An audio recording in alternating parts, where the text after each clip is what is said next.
Praise lord. Welcome to the channel. ఆయన Jesus దేవుని మహాకృపను బట్టి అందరూ క్షేమంగా ఉన్నారని ఆశిస్తూ ఉన్నాను.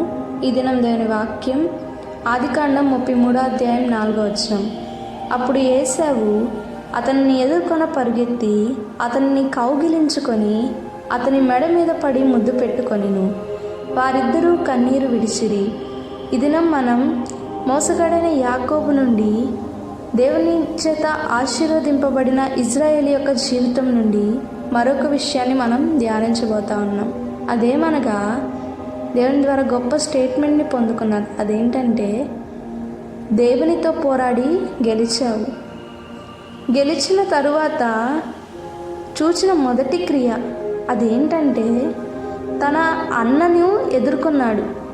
ధైర్యముతో, విశ్వాసముతో, దేవుని మీద మాత్రమే నమ్మకంతో తన అన్నని ఎదుర్కొన్నప్పుడు ఎటువంటి గొప్ప కార్యం చూచాడంటే, తన అన్న వచ్చి కౌగిలించుకొని తనని ముద్దు పెట్టుకున్నాడు.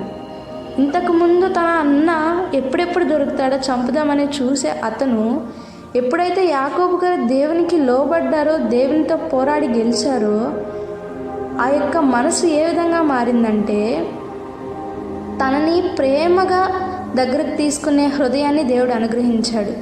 మనం కూడా అటువంటి పరిస్థితుల్లో ఉన్నాము. దేవుడికి లోబడదాము, ప్రార్థించుకున్నాం.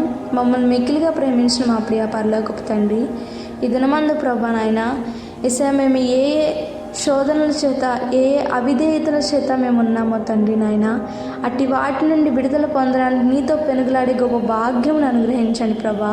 పెనుగులాడడమే కాదు ప్రభా, నీలో విశ్వాసంతో ఉండడానికి ప్రభా మీరే సహాయం అనుగ్రహించండి తండ్రి. విశ్వాసం మేము ఎక్కడ కూడా కోల్పోకుండా దేవా మీరే సహాయం చేసి నడిపించండి.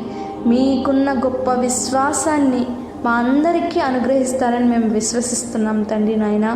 మాకైతే అర్హత లేదు ప్రభా, మాకైతే అట్టి ధన్యతను మీరే అనుగ్రహించాలని నమ్ముతూ ఈ ప్రార్థనను నజరేయుడును మా ప్రభువును రక్షకుడైన యేసు అతి పరిశుద్ధ నామములో వినయంతో అడిగి వేడుకొని పొంది ఉన్నాము తండ్రి. ఆమెన్. Praise lord.